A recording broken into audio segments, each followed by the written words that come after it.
Song number 2 on the Theory of Us EP is a song named Hello. I think the guys envisioned this as sort of a Foo Fighters type of song, and there's some really cool stuff in here. Keep in mind, the drums are a train wreck. I had nothing to do with the tracking of the drums. When I got the drum tracks, it sounded like they were tracked with a really tight XY pair, maybe in a really small room with a low ceiling, really cheap mics. It sounded like oatmeal cartons. There was no stereo spread to anything, no matter what I did. So I had to actually double the drums and offset them a little in order to create some sort of a stereo field, but there wasn't much I could do with them. So had I had the opportunity to actually track the drums in a real studio and make decisions, they would have sounded a lot better. But just keep in mind, I had nothing to do with the drums, so don't blame me. Anyway, check it out. When we get done, I'll discuss all the cool production techniques. Thanks.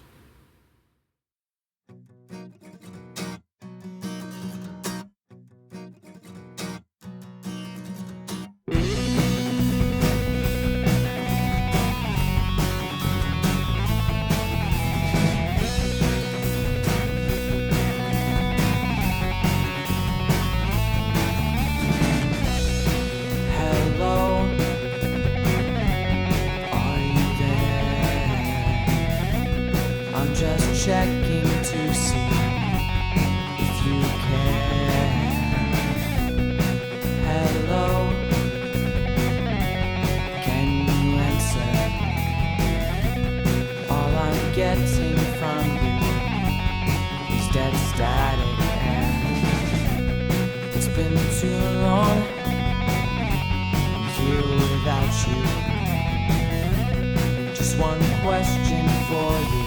Who are you deceiving? You say it's just who I am. This is not what I had planned. Leave me in an instant. Leave yourself so distant while I'm searching, lost and lonely without you. Don't know what I did to make you so untrue.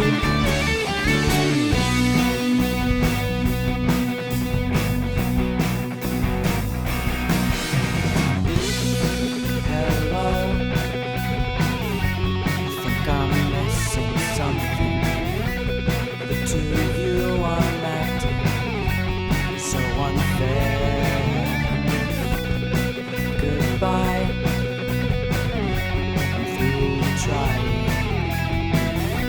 It's all my fault that you keep on leaving.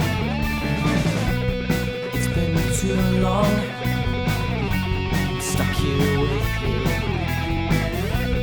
Just one question for you.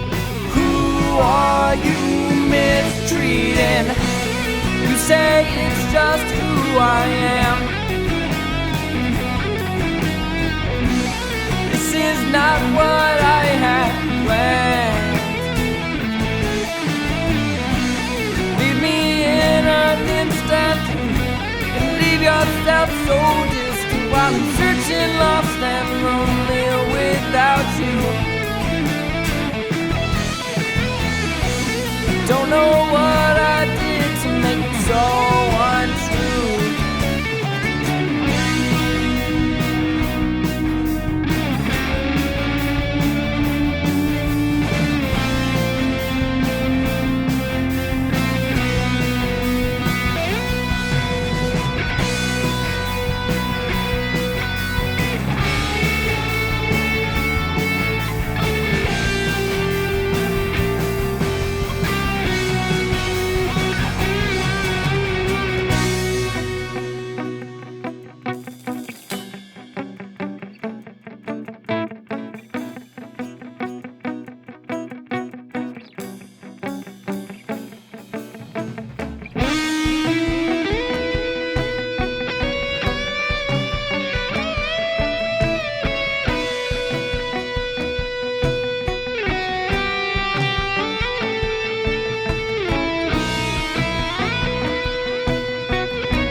an instant and leave yourself so distant while I'm searching, lost and lonely without you. Don't know what I did to make it so untrue.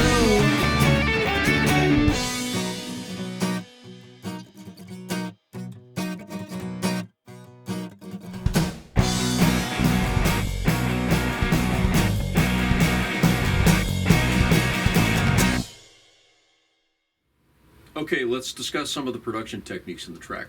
So first of all, I had Zane double his vocal, and we did a kind of a psychoacoustic effect by panning one out to one side and making it at a different level. Zane was still working on trying to figure out how to be a vocalist, so I couldn't do things I wanted to do in a lot of the tracks. So there might be places in some of the other tracks where I wanted to double a lot of the voice, but I was unable to do that because things weren't sung consistently enough. And that's not his fault. This is the first time he was, actually in a studio singing on a microphone. We also decided we weren't going to do auto-tune stuff or anything like that. I'm firmly against fixing things. You need to play it well. We're not cutting and pasting. We're not doing quantization. So that's why what you're hearing here sounds really real. Anyway, you're going to hear that there. The other part is there's this really cool wah thing that John was doing. And so it was my decision to add an octave higher part to the wah part that's in the beginning, and I was rocking the wah pedal in time while John played. Let's go ahead and hear a little bit of that. Hello, I think I'm missing something, but to you I'm acting so unfair. Goodbye.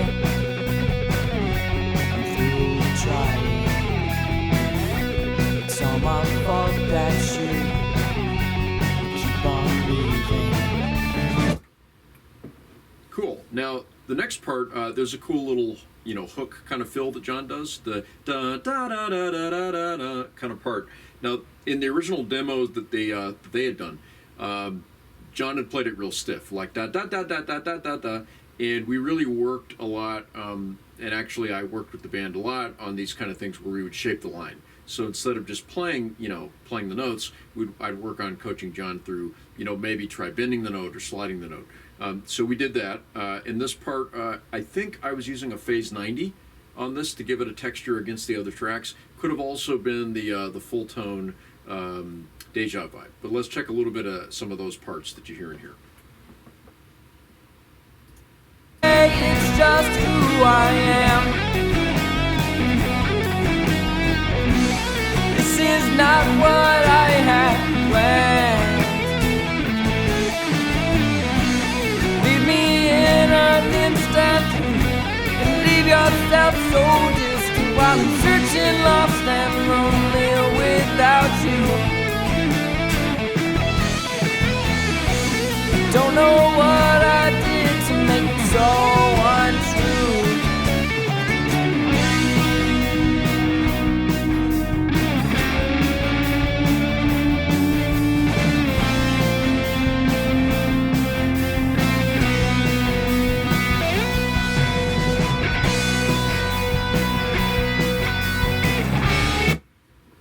Cool. I should also note Holden, who played the bass, who plays bass on stuff that I do now. Holden wrote some really cool lines that were very difficult to figure out how to connect the different sections of these songs. And he wrote some really cool lines that were almost like Motown type lines, but it really was the only thing that would have worked there. And I don't think a lot of bassists would have figured that out. Also, as an aside, I have to say that I know way more about bass production technique now, so I would have gone for a completely different, much tighter sound now. But I think it works as it is. All right, so the next part, the guys in the original demo, it would go straight on to the end of the song at this point. But they wanted to do some kind of a breakdown that would build up again. Now, in my mind, I was hearing a thing kind of like the end section of Stone in Love by Journey, where it gets kind of epic and a little bit prog rock sounding. So I worked with the guys to write this part. It starts with actually a center channel rhythm guitar part. And what I was doing was very slowly over the course of all the bars, opening up a volume pedal. I actually had to do it with my hand manually because we needed it in such small increments over time. So you're hearing the amp get more distorted as it goes, and we're using a ping pong timed rhythmic echo from a Strymon timeline. Let's hear a little bit of that.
Okay, let's talk about the lead part. So I worked to help John craft that melody line and exactly how to play the part to make it sound kind of the way I would play it, to make it sound more singing. That was just the lead channel of the KSR Artemis. It was, I believe, using the exact same normal lead tone I always use. We're using a outboard stereo ping pong echo from a Strymon timeline, but it's got parallel reverb. And I'm using that from a Strymon Big Sky, I believe. So rather than, for those of you that aren't familiar, rather than putting the echo signal into the reverb, so your delay's being reverbed and washed out, you're sending the dry guitar through the reverb, and you have that as a track, stereo, and then you, through the delay, and then you also send it separately through the reverb stereo, and you blend those two together, so you've got the clear echo trail and the clear reverb. That seems to me how a lot of the like the Neil Schon parts in the 80s were done. They have that kind of epic sound. Funny part is what we originally did is I set up a Bloom line stereo miking array with KSM 44s set bidirectional. So that concept works in a way where you have one mic left to right and one front to back, and it hears this, and you pan them left and right, and you hear the actual stereo field of the room. So I had those set up in my living room, catching the leakage from the live room, because my living room is tile with a high ceiling, so you get a chamber effect. So we had originally done that, and it sounded amazing, but later John wanted to redo the guitar part, and I just didn't have time to set it up, so I approximated something similar in the timeline. In the Strymon Big Sky. Funny enough, I actually shot an impulse response of my living room that I have in my computer for use, so maybe I'll do a future video of that if you guys are interested to show you what that sounds like. Now, as this part goes on, it fills up with like whammy pedal stuff and all sorts of craziness to build it up. So let me let you hear a little bit of that.